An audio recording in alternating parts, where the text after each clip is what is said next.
अब बहुत लोगों के साथ प्रॉब्लम क्या होती है, 3 बड़े मिथ हैं इधर। या तो वो सोचते हैं बहुत कम पैसा है क्या बजटिंग करूँगा, या वो सोचते हैं बहुत ज़्यादा पैसा है बजटिंग करने की ज़रूरत नहीं है, या वो सोचते हैं बजटिंग करूँगा तो चिंदी हो जाऊँगा। ये 3 बड़े मिथ हैं बजटिंग के, और तीनों ही गलत हैं। जितनी बड़ी ऑर्गनाइज़ेशंस हैं, जितने बड़े हाउसहोल्ड्स हैं, सब बजटिंग पे चलते हैं। हुँ, हुँ। बिल्कुल बजटिंग पे चलते हैं। अभी पॉडकास्ट चालू हुआ तो आप एक फैमिली के बारे में बता रहे थे मुझे राइट। बिहाइंड द सीन्स कि हाँ। कैसे वो लोग भी पहले टेस्ट पे डालते हैं बच्चों को, हुँ, हुँ, पैसा नहीं देते, हुँ। ताकि वो कम बजट में जीना सीख जाए। राइट। उसको पता चले कि कम पैसे में जीते कैसे हैं। हुँ, तो आपको बच्चों को बिगाड़ना नहीं है, आपको बजटिंग करनी पड़ेगी, सबको बजटिंग करनी पड़ेगी। तो बजटिंग आपके जीवन का आधार। अब बजटिंग कैसे करें? बहुत सिंपल है, एक एक्सेल शीट पकड़ें और अपने पिछले 3 महीने के खर्चों को बाँट दें। हुँ, और कैसे बाँटें?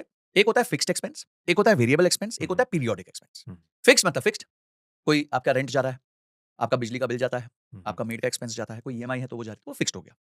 उसके बाद होता है वेरिएबल। वेरिएबल होता है कि जाना तो है, पर कितना जाना है वो नहीं पता। हुँ, फॉर एग्ज़ाम्पल आपका आप ट्रैवल करते हो ऑफ़िस के हुँ, लिए, कभी बस से कर लेते हो, कभी ऑटो से कर लेते हो, कभी मेट्रो से कर लेते हो, तो आपको हुँ, एग्ज़ैक्ट नंबर नहीं पता। हुँ, तो वो वेरिएबल हो गया।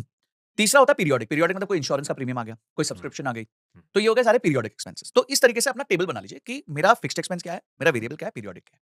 तो ये आपके पास सामने क्लियर होना चाहिए। उसके बाद इसको एक रेशियो दे दीजिए कि भई जो मेरी फिक्स्ड कॉस्ट है, वो मेरी टोटल कॉस्ट का 60% होनी चाहिए। हुँ, बचे हुए 40% में मेरे को वेरिएबल भी निकालना है और मेरे को पीरियोडिक भी निकालना हुँ, है। अब उसमें जब आप खर्चा करने बैठेंगे ना, आपको अपने आप से घिन आने लग जाएगी। क्योंकि आप देखोगे आप स्विगी पे कितना पैसा डाल रहे हो, ज़ोमैटो पे डाल रहे हो, उबर पे हुँ, डाल रहे हो, ओला पे डाल रहे हो, बुक माई शो पे डाल रहे हो। आप देखोगे आप उनको गिफ्ट कर रहे हो पैसा, लिटरली। और वो हुँ, क्यों कर रहे हो? क्योंकि आपने यूपीआई कनेक्ट करा हुआ है। और हुँ, यूपीआई किससे कनेक्टेड है? आपके सैलरी अकाउंट से कनेक्टेड है। और सैलरी अकाउंट में सारा पैसा पड़ा हुआ है। ए दे धनाधन ले धनाधन आप यूपीआई बजाए जा रहे हो। मैं सब सारे यहाँ बैठे हैं ना, तुम लोग यूपीआई पे कितना खर्चा करते हो महीने का भाई लोग? नहीं कितना? कितना total? What is UPI the से कितना टोटल बचा जाता अमाउंट? है? एक को भी नहीं पता। एक को भी नहीं पता। हाँ। तो भाई आज से पता कर लेना, ऐसा नहीं है तुम लोग ने मैंने पब्लिकली थोड़ी-सी ट्रोल कर लिया तुम्हें बट मतलब ऑब्जेक्टिव वाज़ वेरी क्लियर कि नहीं पता होता लोगों को कि आप कितना कर रहे हुँ, हो। इसका अब पहले तो इसको जान लो कि आप कर हुँ, कहाँ क्या रहे हो हुँ, और उसके बाद थोड़ा-सा रैशनलाइज़ करो। तो आपको पता चलेगा यार अगर मैं स्विगी, ज़ोमैटो में महीने का ₹10,000 लगा रहा हूँ, क्या ज़रूरत है? हुँ, मैं डाइन आउट करने 5-6 बार जा रहा हूँ, क्या इतनी ज़रूरत है?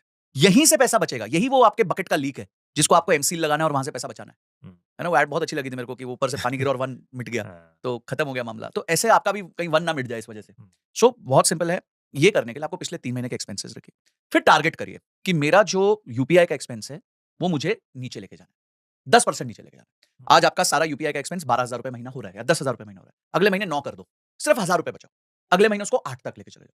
फिर क्या करो, एक अलग बैंक अकाउंट डालो और यूपीआई उससे कनेक्ट कर दो और अपनी सैलरी अकाउंट से ₹8,000 पर मंथ उस बैंक अकाउंट में डाल दो। एक सीलिंग लग जाए सीलिंग लग जाएगी। अभी क्या है सर, ओपन है पैसा। हुँ, मेरी सैलरी अकाउंट से लिंक्ड है। तो सैलरी अकाउंट में तो पैसा पड़ा होगा तो वहाँ से चला जाएगा। हुँ, अच्छा उसके बाद क्या आप एफडी कर दोगे?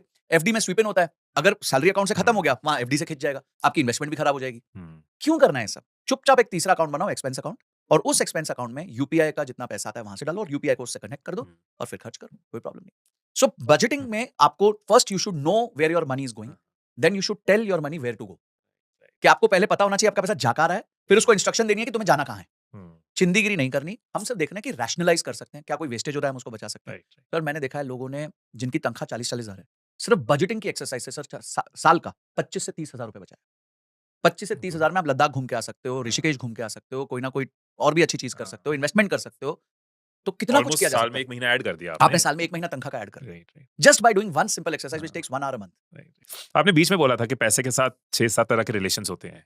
क्या हुँ, क्या था exactly? What kind of relations? देखिए सर पैसे के साथ सबका रिश्ता होता है, हुँ, सबका होता है। एक जैसे इसकी कैटेगरीज़ होती है, पहला होता है एक सेवर होता है, जो हुँ, सिर्फ पैसा बचाता है, हुँ, जीना ही नहीं जानता। हुँ, ऐसे व्यक्ति के साथ क्या होता है ना, ये लाइफ की अपॉर्च्युनिटीज़ को मिस करेगा, इन्वेस्टमेंट एंड हैप्पीनेस बोथ, हाँ। दोनों मिस कर देगा।